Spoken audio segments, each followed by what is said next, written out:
माँ बिरजेश्वरी के दर्शन करने के बाद हम निकल लिए माँ बंगलामुखी के दर्शन के लिए। राधा भी सोकर उठ गई थी। हमने गर्मी में ठंडी ठंडी शिकंजी पी और राधा को खीरा खिलाया। फिर गाड़ी पार्किंग में लगाकर हम गए मंदिर में माँ के दर्शन के लिए।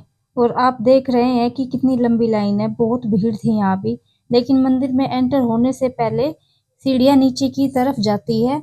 अगर आप वहां से जाते हैं तो आप सीधा मंदिर प्रांगण में पहुंच जाते हैं। हम भी वहीं से गए क्योंकि छोटे बच्चे के साथ इतनी देर लाइन में लग पाना बहुत मुश्किल हो जाता है। और मंदिर प्रांगण में पहुंचने के बाद हमें लड्डू गोपाल के भी दर्शन हो गए। यह मंदिर माता के प्रमुख सिद्ध पीठों में से एक माना जाता है और दूर दूर से श्रद्धालु यहाँ माता का आशीर्वाद लेने आते हैं। माँ बंगलामुखी को 10 महाविद्याओं में से एक माना जाता है और इन्हें पीताम्बरी देवी भी कहा जाता है क्योंकि माता को पीला रंग अत्यंत प्रिय है। और यही कारण है कि आपको हर ओर पीले रंग की छटा दिखाई देगी। और बहुत से श्रद्धालु यहाँ पीले रंग के कपड़े भी पहनकर दर्शन करने के लिए आते हैं।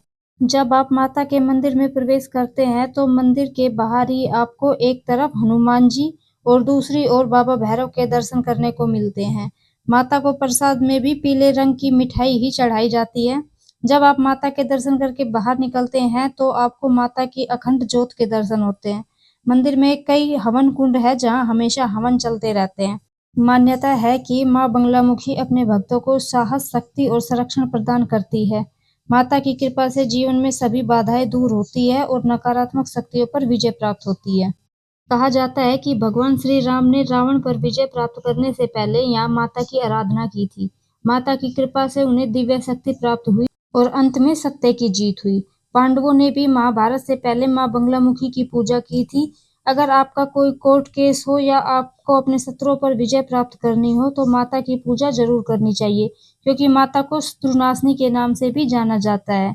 यहाँ पर कई प्रकार के हवन करवाए जाते हैं। माता के दर्शन के बाद हम काफी देर तक मंदिर प्रांगण में बैठे और राधा खेलती रही। राधा को यहाँ कुछ बच्चे मिल गए, राधा ने उनके साथ खूब खेला, खूब एंजॉय किया। और फिर हम गए मंदिर परिसर में स्थित प्राचीन शिव मंदिर में बाबा के दर्शन करने के लिए। जब हम मंदिर में पहुंचे तो बाबा की आरती चल रही थी। हमने आरती ली और बाबा के दर्शन किए। और जब हम भोले बाबा के दर्शन के बाद निकले तब तक माता रानी की आरती का भी समय हो गया था। फिर हमने माता रानी की आरती ली। माता रानी के दर्शन के साथ साथ हमें माता रानी की आरती लेने का भी सौभाग्य प्राप्त हुआ।